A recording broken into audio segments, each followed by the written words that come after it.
नमस्ते बच्चों, स्वागत है आपका केएससी स्टडी में।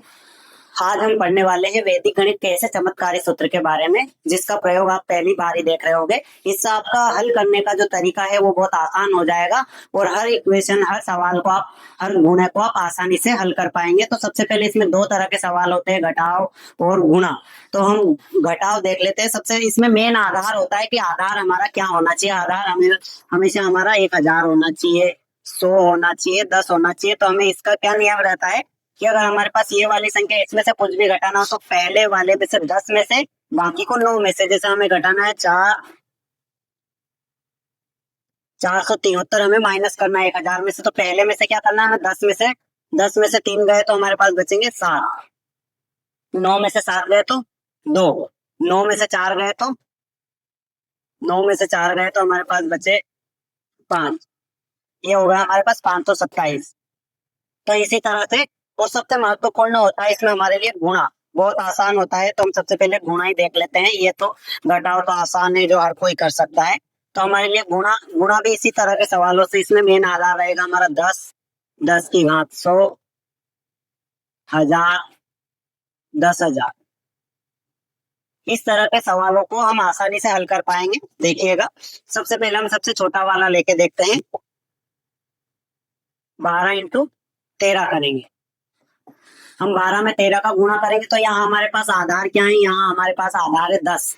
ये 10 में 10 प्लस 2, तो यहाँ 2 कर देते हैं। और यहाँ 10 प्लस 3 है कितने, यहाँ 10 प्लस 3। साइड में इस तरह से हल करके देख लेते हैं। पहले बता देता हूँ आपको क्या रहेगा। यहाँ हमारे पास आधार क्या है, 10 है। यहाँ भी हमारे पास आधार क्या है, 10 है। आधार दोनों संख्याओं का एक ही होना चाहिए। और ऐसा नहीं हो सकता कि यहाँ 100 हो और यहाँ 10 हो, वो आधार हमारे पास नहीं चलेगा। 10, 100, 1000, 20 भी आधार नहीं रखा जाएगा, 800 भी नहीं रखा जाएगा। तो यहाँ हमारे पास आधार 12 है। 12 में 2, 10 में 2 जोड़े तो हमारे पास 12 है। 2 का गुणा 3 में करेंगे, 3 दूनी 6। अब ये जो संख्या, इसमें इसको जोड़ देंगे या इसमें इसको जोड़ देंगे। 12 में 3 जोड़ेंगे तो हमारे पास आ जाएगा 12 और 3 15, या 13 में 2 जोड़ेंगे तो हमारे पास 15 आ जाएगा। तो 12 और 13 का हम 12 इंटू हम 13 करेंगे तो हमारे पास आ जाएगा 156। इसी के साथ और एग्जाम्पल ले लेते हैं, 100 वाला भी ले लेते हैं। 106 और 104। अब यहाँ हमारे पास आधार क्या है, यहाँ हमारे पास आधार है 100। हमारे पास यहाँ पे आधार है 100 प्लस 6, तो यहाँ प्लस का 6, 100 प्लस 4 प्लस के 4। अब हमने यहाँ 6 में 4 का गुणा किया, 6 चौको 24। और 106 में 4 जोड़े तो 110 हो जाएंगे। 104 में 106 जोड़े तो 110 हो जाएंगे। तो यहाँ हमारे पास हो जाएगा 110। तो हम 106 इंटू 104 करेंगे तो हमारे पास आंसर आ जाएगा 11,024। तो इसी तरह से और एक माइनस वाला भी देख लेते हैं। यह दोनों तरीके से होगा, घटाव में भी होगा और जोड़ में भी होगा। तो अब हम माइनस वाला देख लेते हैं। 94 इंटू 95।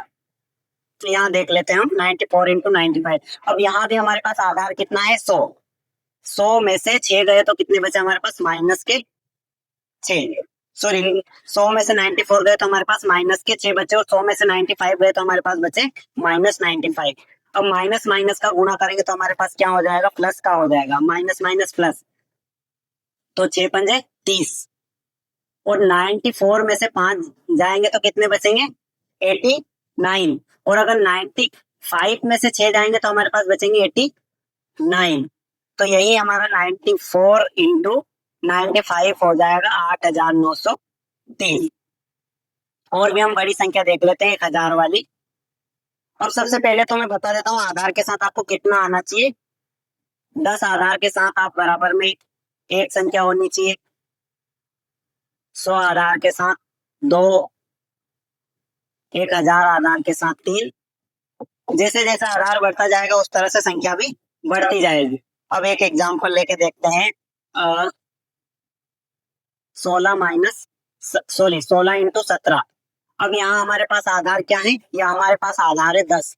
तो 10 में से 6 गए, 10 प्लस 6 16, 10 प्लस 7 17। अब 17 और 10, 7 और 6 का गुणा करेंगे, 42। सचिन 42 हो जाएगा। और यहाँ 16 में 7 जोड़ेंगे तो कितना आ जाएगा हमारे पास, 16 में 7 जोड़ेंगे तो 23। लेकिन यहाँ हमारे पास 10 आ रहा था, 10 के साथ क्या होना चाहिए 1, लेकिन यहाँ हमारे पास कितना है 2, तो यहाँ हम सिर्फ 2 रखेंगे, 4 को इधर जोड़ देंगे, 23 और 4 कितना हो जाएगा 27। तो ये हो गया, हम 16 इंटू 17 करेंगे तो हमारे पास हो जाएगा 272। अब हमने हर एक स्थिति देखी है, दोनों प्लस देख लिया, दोनों माइनस भी देख लिया। अब हम देखते हैं एक प्लस और एक माइनस। जैसे कि यहाँ है 104 और यहाँ है 97।